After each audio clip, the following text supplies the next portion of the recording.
The morning rain drummed against the windows of Brew and Bean, a cozy cafe nestled between towering glass buildings in downtown Seattle. The scent of freshly ground coffee beans mixed with the gentle hum of conversations and the soft jazz playing in the background.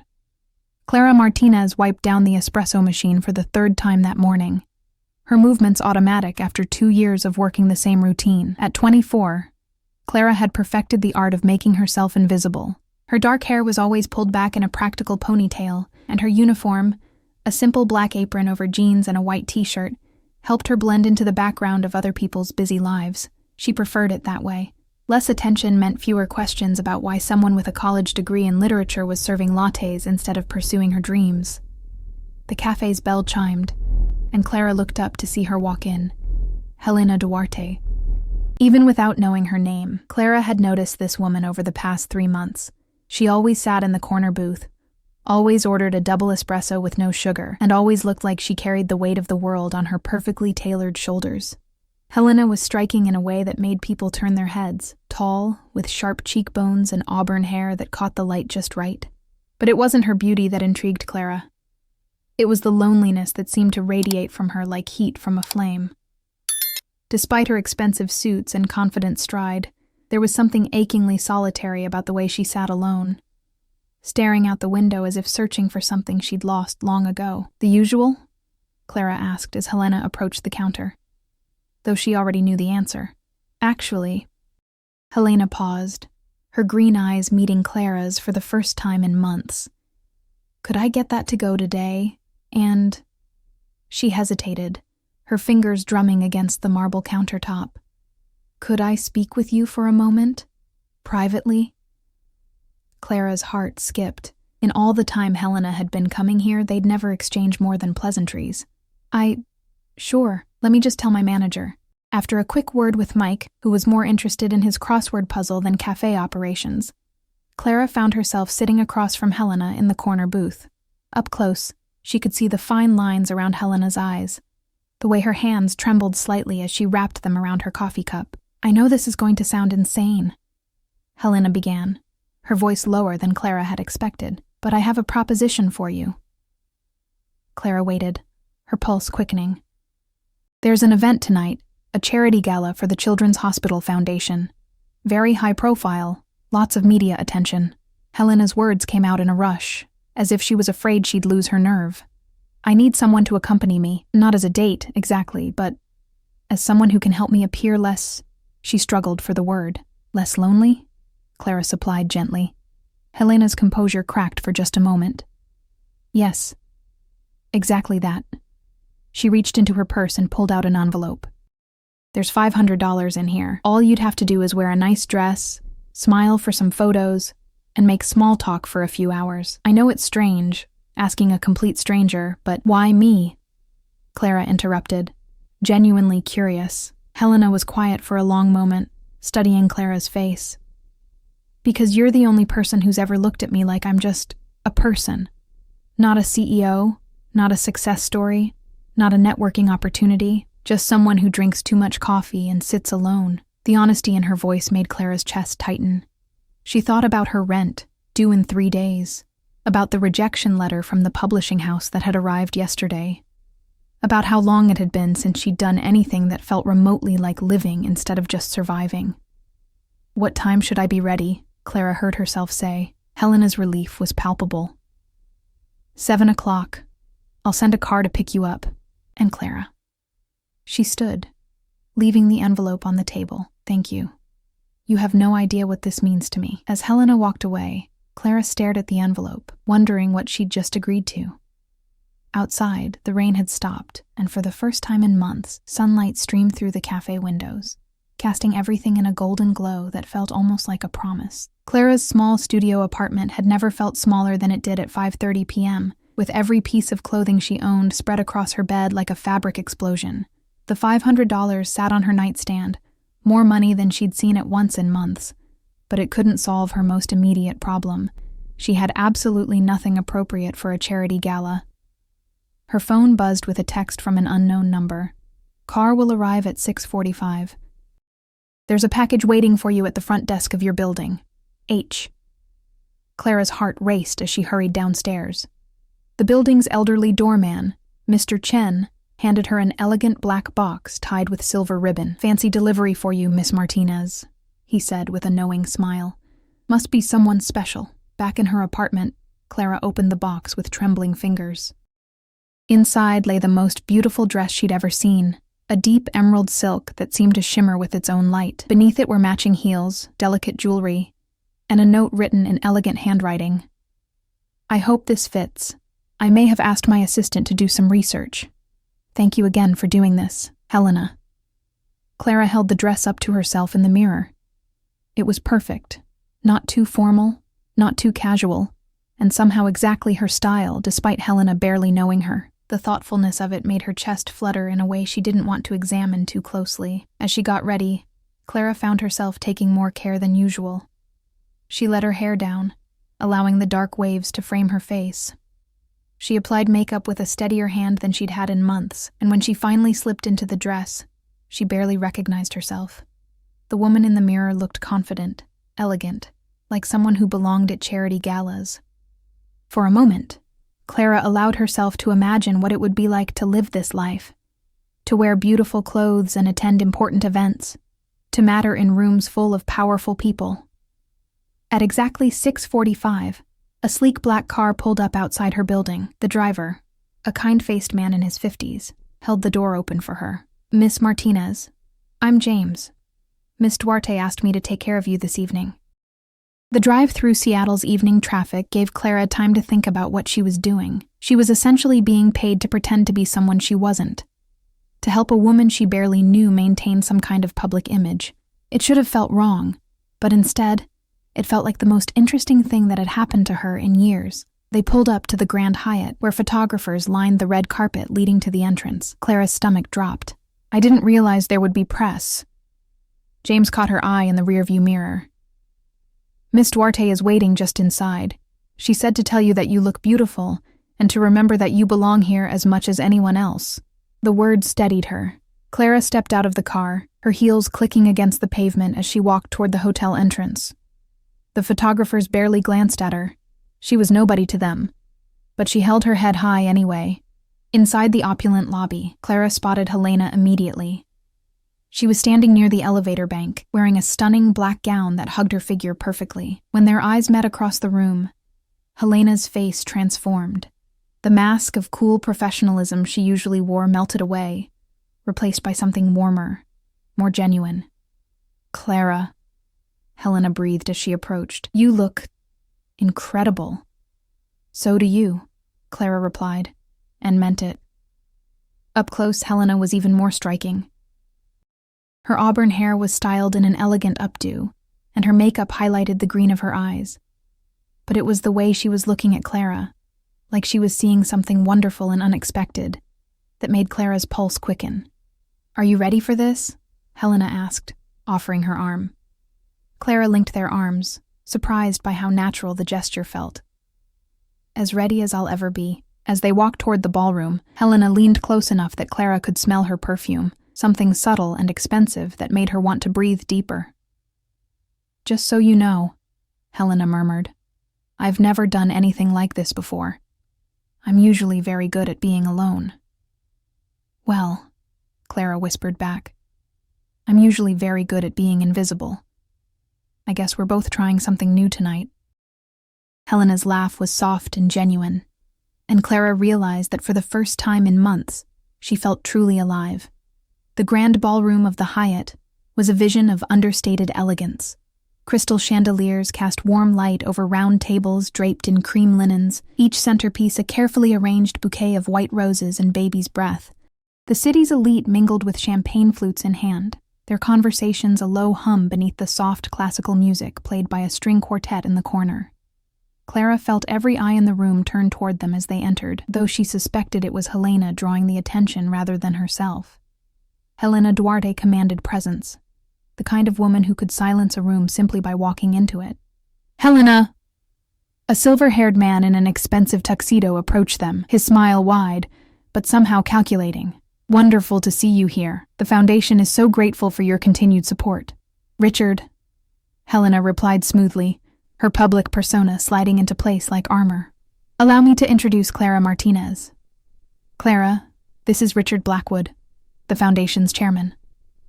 Clara extended her hand, grateful for the hours she'd spent researching proper etiquette online that afternoon. It's a pleasure to meet you, Mr. Blackwood. The work your foundation does is truly inspiring. Richard's handshake was firm, his eyes appraising. And what is it that you do, Miss Martinez?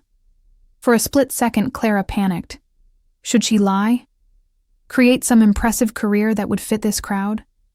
But Helena's hand found the small of her back. A gentle, steadying touch. Clara is a writer, Helena said before Clara could respond. She's working on her first novel. It wasn't entirely untrue. Clara had been working on the same novel for 3 years, though she'd barely touched it in months. But the way Helena said it, with such confidence and pride, made it sound important, worthy of respect. How fascinating, Richard replied, though his attention had already shifted. Helena, I was hoping we could discuss the hospital's new wing project. Perhaps we could... Of course, Helena interrupted smoothly. But first, I promised Clara I'd show her the silent auction.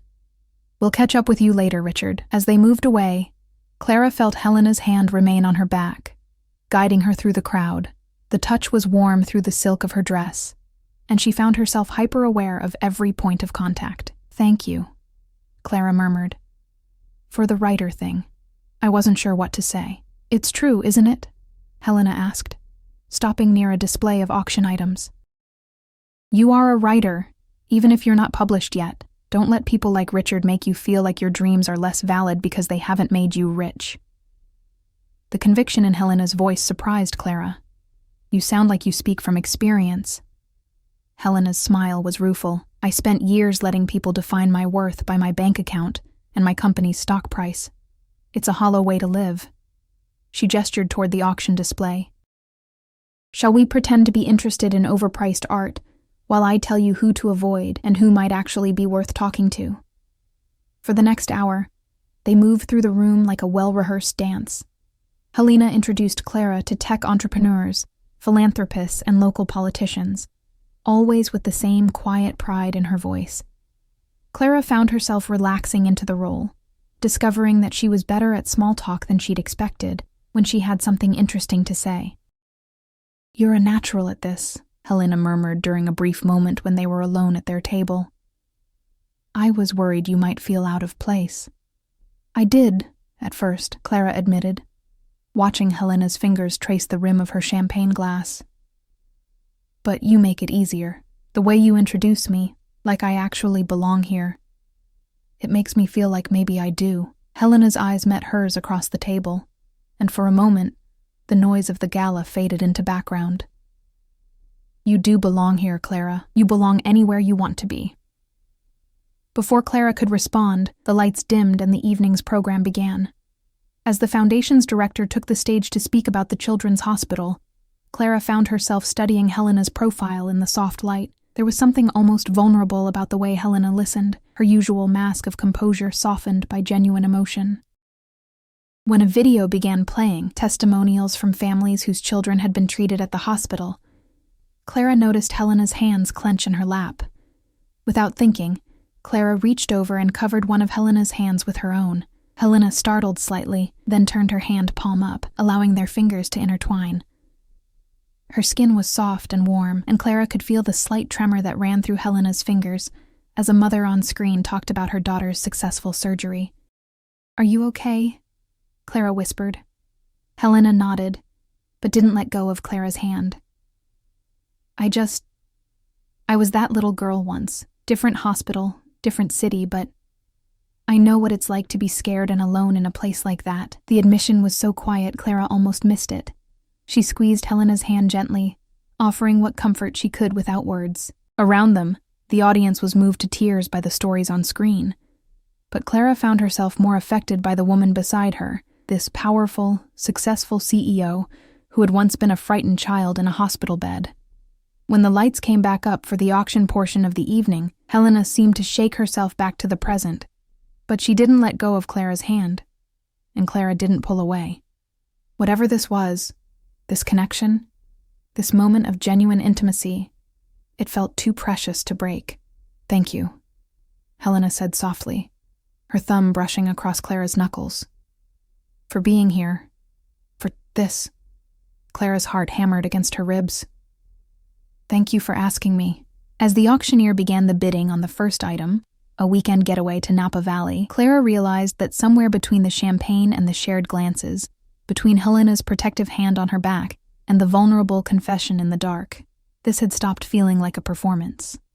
It was starting to feel dangerously real. The auction was in full swing when Clara excused herself to find the restroom, needing a moment to process the evening's unexpected turns.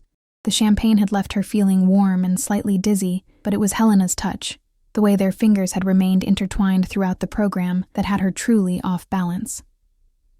The ladies' room was a marble sanctuary of quiet luxury, a stark contrast to the bustling ballroom. Clara stood before the ornate mirror, touching up her lipstick and trying to make sense of what was happening.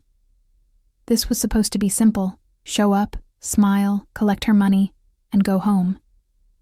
Instead, she found herself genuinely caring about the woman who had hired her, drawn to Helena's unexpected vulnerability beneath her polished exterior. Well, Helena's mysterious date. Clara turned to find a woman in her 40s emerging from one of the stalls. Blonde, perfectly coiffed, with the kind of smile that didn't reach her eyes. She wore a red dress that probably cost more than Clara made in 6 months. "I'm sorry," Clara said, maintaining her composure despite the woman's obvious hostility. "Victoria Ashford," the woman said, extending a manicured hand. "I'm sure Helena has mentioned me. We have quite a history." Clara shook the offered hand briefly. "I'm Clara Martinez." "Yes, I gathered that from the introductions. Though I have to say, you're not Helena's usual type." Victoria's eyes swept over Clara appraisingly. "She typically goes for the corporate climber types. Ambitious women who can match her drive, you know. What did you say you do again?" "I'm a writer," Clara replied, lifting her chin slightly. Victoria's laugh was like breaking glass. "How quaint. And where exactly did you two meet? I can't imagine Helena frequenting the kinds of places where struggling artists hang out." The words stung because they hit close to home, but Clara refused to let this woman see her flinch. "We met at a coffee shop, actually." Sometimes the most meaningful connections happen in the most ordinary places. "Coffee shop," Victoria repeated, as if the words tasted bitter. "How romantic. Though I suppose Helena always did have a thing for charity cases." Before Clara could respond, the restroom door opened and Helena walked in, her expression shifting from concern to something much colder when she saw Victoria. "Victoria," Helena said, her voice carefully neutral. "I thought you might be here tonight." "Helena, darling," Victoria purred, moving closer. "I was just getting acquainted with your friend. She's lovely. Very different from your usual companions." Helena's jaw tightened almost imperceptibly. "Clara, would you mind giving us a moment?" Clara nodded, though every instinct told her not to leave Helena alone with this woman. As she reached the door, she heard Victoria's voice drop to a whisper. "Really, Helena? A barista? Even for you, this is quite the downgrade." Clara's hand froze on the door handle. So Victoria had done her research. Or maybe Helena's choice of companion was more transparent than either of them had hoped. She pushed through the door, her cheeks burning with embarrassment, and something that felt uncomfortably like shame. Back in the ballroom, Clara found their table and sat down heavily, Victoria's words echoing in her mind. Charity case. Downgrade. Was that really how people saw her? How Helena saw her? She was so lost in thought that she didn't notice Helena's return until she felt a gentle hand on her shoulder. "Clara, are you all right? You look upset." Clara looked up to find Helena's green eyes filled with concern. She wanted to brush off the encounter, to maintain the pleasant facade they'd built throughout the evening, but the words tumbled out before she could stop them. "She called me a charity case, said I was a downgrade from your usual companions." Helena's expression darkened. "Victoria Ashford is a bitter woman who can't stand to see anyone else happy. But she's not wrong, is she?" Clara interrupted, her voice barely above a whisper. "I am just a barista. I am struggling. And you are..." She gestured around the opulent ballroom. "You're this. You're success and power, and everything I'm not." Helena sat down beside her, close enough that Clara could smell her perfume again. "Clara, look at me." Reluctantly, Clara met her eyes. "Victoria doesn't know anything about you. She doesn't know that you light up when you talk about books, or that you notice when people are lonely and try to make them feel less alone. She doesn't know that you're brave enough to take risks, or kind enough to hold a stranger's hand when they need comfort." Helena's voice was fierce, passionate. "She sees a barista where I see a woman who makes the best coffee in the city and treats every customer like they matter. She sees struggling where I see someone who's working toward her dreams instead of giving up on them." Clara felt tears prick at her eyes. "Helena, I asked you here tonight because you're the only person who's ever looked at me and seen just me. Not my money, not my company, not what I could do for them. Just me." Helena's hand found Clara's again. "If anyone's the charity case here, it's me. I'm the one who was so desperate for genuine human connection that I paid a stranger to spend an evening with me." The honesty in Helena's voice broke something open in Clara's chest. "You're not desperate. You're just human. We all need connection. Do we?" Helena asked softly. "Because I've spent so many years convincing myself I didn't need anyone that I almost believed it. Until I started coming to your cafe and realized that the best part of my day was those 30 seconds when you'd smile at me while making my coffee." Clara's breath caught. "Helena?" Before either of them could say more, the auctioneer's voice boomed across the ballroom, announcing the final item of the evening. Around them, the crowd began to stir, the formal portion of the evening winding down. "We should probably make our rounds," Helena said reluctantly, though she didn't let go of Clara's hand. "Say goodbye to the important people. Make sure I'm seen being appropriately social." Clara nodded, understanding that they were slipping back into their roles. But as they stood and prepared to rejoin the crowd, she realized that the lines between performance and reality had become impossibly blurred. What had started as a business transaction was becoming something else entirely, something that scared and thrilled her in equal measure. As they moved through the room, saying their goodbyes and accepting compliments on what a lovely couple they made, Clara caught Helena watching her with an expression she couldn't quite read. It was tender and uncertain and full of possibility, and it made Clara's heart race with the dangerous thought that maybe, just maybe, this didn't have to end when the evening was over. The ride back through Seattle's quiet streets was filled with a tension that had nothing to do with the evening's social obligations. Clara sat beside Helena in the back of the car, hyper-aware of every breath, every subtle shift in posture.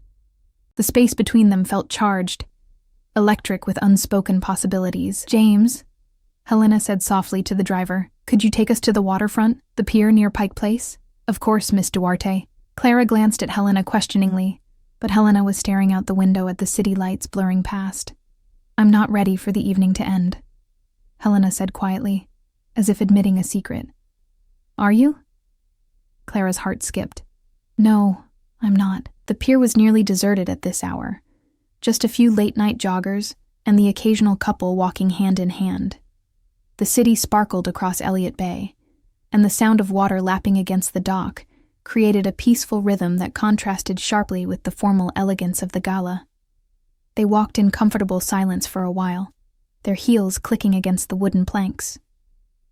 Clara had expected to feel awkward once they were alone, away from the structure and purpose of the charity event, but instead, she felt more relaxed than she had all evening. "Can I ask you something?" Clara said as they stopped at the railing overlooking the water. "Anything. Why did you really ask me to come tonight? And please don't say it was just about appearances." Helena was quiet for so long that Clara wondered if she'd overstepped.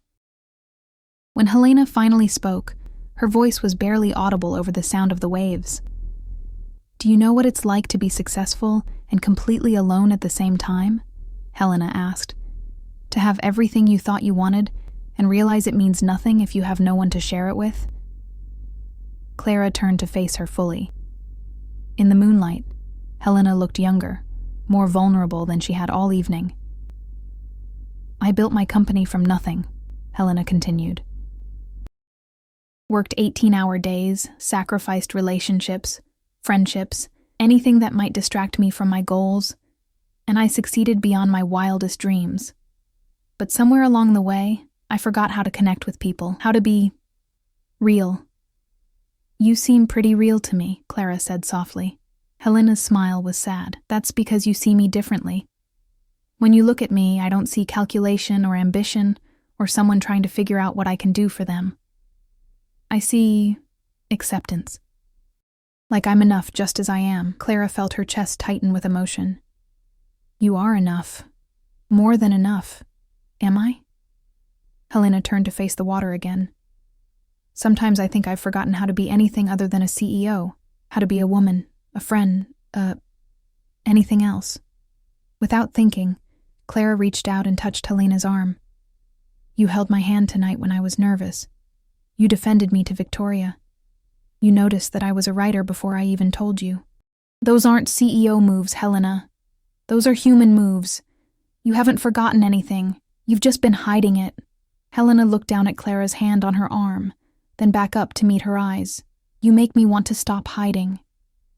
The words hung between them, heavy with implication. Clara felt her pulse quicken as Helena stepped closer, close enough that she could see the flecks of gold in her green eyes. Clara, Helena whispered, I need you to know that tonight, it stopped being about the gala hours ago. For me, anyway. For me, too, Clara admitted, her voice barely a breath. Helena's hand came up to cup Clara's cheek, her thumb brushing across her skin with infinite gentleness. I don't want this to end. I don't want to go back to being strangers who exchange pleasantries over coffee. Then don't, Clara said, leaning into Helena's touch. We don't have to be strangers, but we're so different, Helena said, though she made no move to pull away. Our lives, our worlds. Are we really so different? Clara asked. We're both lonely. We're both scared of taking risks. We're both standing here wishing we were brave enough to see what might happen if we stopped overthinking everything. Helena's laugh was soft and shaky. When did you become so wise? About 5 minutes ago, Clara admitted, making Helena smile. They stood there for a moment, the space between them charged with possibility. Clara could feel Helena's breath against her skin, could see the war between desire and caution playing out in her eyes. I should probably get you home, Helena said finally, though she didn't move away. Probably, Clara agreed, though she didn't step back either. This is complicated, Helena whispered. The best things usually are. Helena's eyes searched Clara's face as if looking for something. Permission, maybe, or courage. Clara, Miss Duarte? James's voice carried across the pier, respectful but concerned. I'm sorry to interrupt, but you have an early meeting tomorrow and it's getting quite late. The spell broke. Helena stepped back, her professional mask sliding back into place, though Clara could see the regret in her eyes. Of course, Helena said, her voice steady despite the emotion Clara had heard there moments before. We should go. As they walked back to the car, Clara felt the weight of missed opportunity settling over them like fog. But when Helena helped her into the back seat, her hand lingered on Clara's for just a moment longer than necessary, and Clara knew that whatever was happening between them wasn't over, it was just beginning.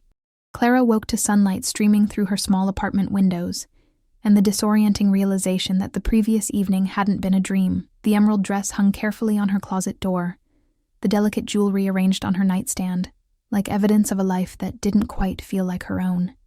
She made coffee in her tiny kitchen, her hands moving through the familiar routine, while her mind replayed every moment of the gala. Helena's laugh, the way her eyes had softened when she talked about her childhood, the almost kiss on the pier that had left Clara's heart racing, and her thoughts in chaos. Her phone buzzed with a text message, and Clara's pulse quickened when she saw Helena's name on the screen. Thank you for last night. You were perfect. I hope you'll keep the dress. It looks better on you than it ever could on anyone else. H. Clara stared at the message, reading between the lines. It sounded like a goodbye, a polite closing to their brief intersection. Professional. Distant.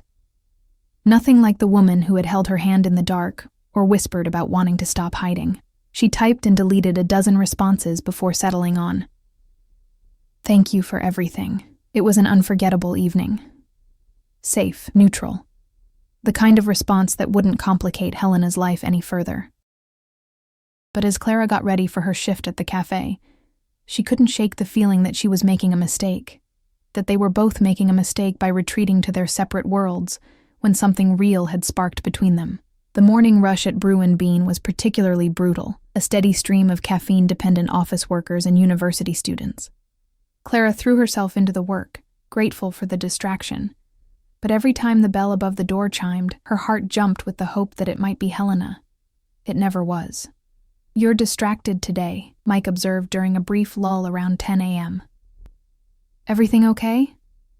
"Just tired," Clara lied, wiping down the counter for the third time in 5 minutes. "Must have been some night," he said with a knowing grin. "You look different.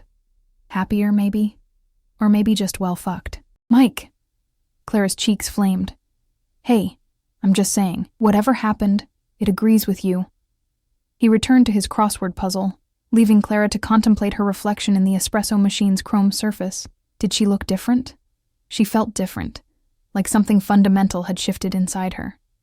The evening with Helena had reminded her of who she could be when she wasn't hiding behind her own insecurities. Confident, articulate, worthy of respect and attention. The lunch crowd was beginning to filter in when Clara spotted a familiar figure through the window. Not Helena, but Victoria Ashford, looking perfectly put together in a cream-colored suit and designer sunglasses. Clara's stomach dropped as Victoria pushed through the door, her predatory smile firmly in place. "Clara, isn't it?" Victoria approached the counter with the confidence of someone accustomed to getting what she wanted. "I was hoping I might find you here." "What can I get for you?" Clara asked, keeping her voice professionally neutral. "Just a cappuccino, and perhaps a moment of your time." Victoria's smile sharpened. "I wanted to apologize for last night. I may have been a bit direct in my observations." Clara began preparing the cappuccino, her movements careful and precise. "There's nothing to apologize for." "Oh, but there is. You see, I care about Helena. We have a long history together, business and personal, and I hate to see her make decisions that might hurt her reputation." "I'm not sure what you're implying." Victoria leaned against the counter, lowering her voice conspiratorially. "Helena is a brilliant businesswoman, but she can be impulsive when it comes to matters of the heart. She has a tendency to romanticize situations that are better left as simple transactions."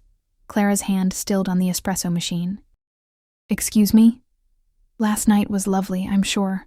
Helena can be quite charming when she wants to be, but you seem like a smart girl, Clara. You must realize that whatever you think happened between you two, it was just part of the performance. Helena needed a date. You needed money. It's as simple as that." The words hit Clara like a physical blow. All the more painful because they echoed her own insecurities. "Here's your cappuccino," she said quietly, sliding the cup across the counter. Victoria placed a $20 bill beside the cup. "Far more than the drink cost. Keep the change. And Clara, take some advice from someone who knows Helena well. Don't mistake a business transaction for something more meaningful. You'll only end up hurt." After Victoria left, Clara stood frozen behind the counter, her hands shaking slightly as she processed the encounter. Was Victoria right? Had Clara misread the entire evening, projecting her own desires onto what was essentially a paid performance? The doubt crept in like poison, contaminating every memory of the previous night. Helena's gentle touches, her vulnerable confessions, the almost kiss on the pier. Had it all been an elaborate act? A way to make Clara feel special so she'd play her part convincingly? Clara's phone buzzed with another text from Helena. "I can't stop thinking about last night. Would you like to have dinner sometime? Somewhere quiet where we can just talk?" Clara stared at the message, Victoria's words ringing in her ears. Don't mistake a business transaction for something more meaningful. With trembling fingers, she typed back, "I think it's better if we keep things professional. Thank you again for the opportunity." She hit send before she could change her mind, then immediately wanted to take it back. But it was too late. The message was delivered, the door firmly closed on whatever might have been. For the rest of her shift, Clara moved through the motions of her job like a robot, serving customers and cleaning equipment, while her heart ached with the weight of what she'd just thrown away. She told herself she was being smart, protecting herself from inevitable heartbreak, but deep down, She knew she was just being afraid. 3 weeks passed in a blur of routine and regret. Clara threw herself into her work at the cafe and her writing, staying up late into the night crafting stories about other people's love affairs, while trying to forget her own brief taste of something extraordinary. She'd managed to write more in those 3 weeks than she had in the previous 3 months, as if heartbreak had unlocked some creative reservoir she hadn't known existed. Helena stopped coming to the cafe. Clara told herself this was for the best, that seeing Helena would only make moving on more difficult. But every morning when she unlocked the door, and every afternoon when the usual crowd filtered in, she found herself looking for auburn hair and green eyes that never appeared. "You're moping," Mike announced on a particularly gray Thursday morning, startling Clara out of her thoughts. "It's been weeks, and you're still moping." "I'm not moping," Clara protested, though she knew it was a lie. "I'm focused. You're miserable. And before you deny it, let me point out that you've cleaned that espresso machine so many times I'm surprised there's any chrome left on it." Clara looked down at the cloth in her hands, realizing she had indeed been polishing the same spot for several minutes. "I'm fine, Mike." "No, you're not, and neither is she." "She?" Clara's heart skipped. Mike nodded toward the window. "Your fancy lady. She's been sitting in her car across the street for the past hour, just staring at the cafe. This is the 3rd time this week." Clara's head snapped up, and sure enough, there was Helena's sleek black sedan parked across the street. Even from this distance, Clara could see Helena's silhouette in the driver's seat, motionless and watching. "Why doesn't she just come in?" Clara whispered. "Maybe because you told her to keep things professional?" Mike suggested, with the bluntness that made him both an excellent manager and a terrible diplomat. Just a thought. Clara's chest tightened with guilt and longing. She'd been so focused on protecting herself from potential hurt that she hadn't considered she might be hurting Helena in the process. The woman who had confessed to being lonely, who had said Clara made her want to stop hiding, Clara had essentially confirmed every fear Helena had about opening herself up to someone. "I made a mistake," Clara said quietly. "Yeah, you did. Question is, what are you going to do about it?" Before Clara could answer, Helena's car pulled away from the curb and disappeared into traffic. Clara watched it go with a sinking heart, wondering if she'd just missed her chance to fix things. The rest of the day dragged by with agonizing slowness. Clara found herself checking the window constantly, hoping Helena might return, but the street remained disappointingly normal. By closing time, she'd worked herself into a state of nervous energy that made sitting still impossible. "Go," Mike said, as Clara finished wiping down the last table. "Whatever you need to do, just go do it."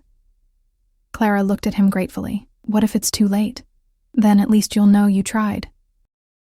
"But Clara, from what I saw that morning after your fancy date, I don't think it's too late. I think she's just as scared as you are." Clara made her decision. She grabbed her jacket and headed for the door, then stopped. "Mike, if this goes badly and I need to cry into a pint of ice cream tomorrow, will you cover my shift? Kid, if this goes badly, I'll buy the ice cream myself." Helena's office building was a gleaming tower of glass and steel in the heart of downtown Seattle. Clara had looked up the address online, her hands shaking as she typed Helena's name into the search bar. Duarte Enterprises occupied the top 3 floors, and Helena's office was on the 32nd floor. The lobby was intimidating in its marble and chrome perfection, but Clara forced herself to approach the security desk with more confidence than she felt. "I'm here to see Helena Duarte," she told the guard, a stern-looking man in his 60s. "Do you have an appointment?" "No, but—" "I'm sorry, but Miss Duarte doesn't see anyone without an appointment. You can call her assistant tomorrow to schedule." "Please," Clara interrupted, desperation creeping into her voice. "Just tell her Clara Martinez is here. If she doesn't want to see me, I'll leave, but please, just ask." The guard studied her for a long moment, then picked up his phone. "Miss Duarte, there's a Clara Martinez here to see you. No appointment, but she says, I see." "Yes, ma'am." He hung up and looked at Clara with something that might have been sympathy. 32nd floor. The elevator will take you directly to her office." Clara's heart hammered as the elevator climbed, each floor bringing her closer to a conversation that could either repair the damage she'd done or confirm that she'd destroyed something beautiful before it had a chance to bloom. The elevator doors opened directly into a reception area that was all clean lines and understated elegance. Helena's assistant, a woman in her 40s with kind eyes, looked up from her computer. "Miss Martinez? Miss Duarte is waiting for you in her office, through those doors." Clara's hands were trembling as she knocked on the heavy wooden doors. "Come in." Helena's office was stunning. Floor-to-ceiling windows offered a panoramic view of the city, and the space was furnished with the same understated elegance as the rest of the building. But Clara barely noticed the decor because Helena was standing behind her desk, and the sight of her made Clara's breath catch. She looked tired, Clara realized. There were shadows under her eyes that hadn't been there 3 weeks ago, and her usually perfect composure seemed strained. "Clara," Helena said softly, "I wasn't sure you'd come. I wasn't sure you'd see me," Clara replied, stepping into the office but staying near the door, suddenly uncertain. They stood there for a moment, the space between them feeling vast despite the intimacy they'd shared just weeks before. "I got your message," Helena said finally, "about keeping things professional." "Helena, No, let me say this first." Helena moved around her desk, closing some of the distance between them. "I want you to know that I understand. What happened between us that night, it was intense and unexpected, and I don't blame you for wanting to step back. I should have been more careful, more considerate of the position I put you in." "You didn't put me in any position," Clara said quickly. "Helena, I came here because I made a mistake. A terrible, stupid mistake." Helena's eyes widened slightly. "What do you mean?" Clara took a deep breath, knowing she had to be completely honest if she wanted any chance of fixing this. "Victoria came to see me, the day after the gala. She told me that what happened between us was just part of the performance, that you were just being charming to make sure I played my part convincingly, and I believed her. I let my own insecurities convince me that what I felt that night wasn't real." Helena's expression shifted from confusion to anger. "Victoria said what?" "It doesn't matter what she said," Clara continued quickly. "What matters is that I should have trusted what I felt instead of listening to someone who doesn't know me and clearly doesn't know you either. Because what I felt that night was real, Helena. The connection, the chemistry, the way you made me feel like I mattered. All of it was real." Helena was quiet for a long moment, her green eyes searching Clara's face. "And now? Now I'm standing in your office, terrified that I've ruined something beautiful before it had a chance to become whatever it was supposed to become." Clara's voice broke slightly. "I'm here because I can't stop thinking about you. Because I miss you. Because I want to know what might happen if we stop being afraid and just see where this goes." Helena closed the remaining distance between them, stopping just close enough that Clara could smell her familiar perfume. "Clara, are you sure? Because if we do this, if we try this, I need to know you're not going to run away the first time someone questions whether you belong in my world." "I don't want to belong in your world," Clara said, surprising them both. "I want us to build our own world. One where it doesn't matter that you're a CEO and I'm a barista, where the only thing that matters is how we feel about each other." Helena's smile was soft and genuine, the first real smile Clara had seen from her since that night on the pier. "I'd like that too. So, where do we start?" Clara asked. Helena reached up to cup Clara's face, her thumb brushing across her cheek in the same gentle gesture from that night by the water. "How about with that dinner I mentioned? Somewhere quiet where we can just talk and figure out what this is between us." "I'd like that," Clara whispered. "Good," Helena said, leaning closer. "But first..." This time there was no interruption, no hesitation. When Helena's lips met hers, Clara felt like she was coming home to a place she'd never been but had always been searching for. The kiss was soft and tentative at first, then deeper, as they both gave in to the feelings they'd been fighting for weeks. When they finally broke apart, both breathing hard, Helena rested her forehead against Clara's. "I've been wanting to do that since the moment I saw you in that green dress," Helena confessed. "I've been wanting you to do that since the moment you asked me to pretend to be your date," Clara replied, making Helena laugh. "Well," Helena said, her arms still around Clara, "I think we can stop pretending now." "Good," Clara said, pulling Helena closer, "because I was never very good at pretending anyway." As the sun set over Seattle, painting Helena's office in shades of gold and amber, Clara realized that sometimes the best things in life came from the most unexpected places. A lonely CEO and a struggling writer, brought together by a desperate request and $500, had found something worth more than either of them had dared to hope for. They had found each other, and this time, neither of them was planning to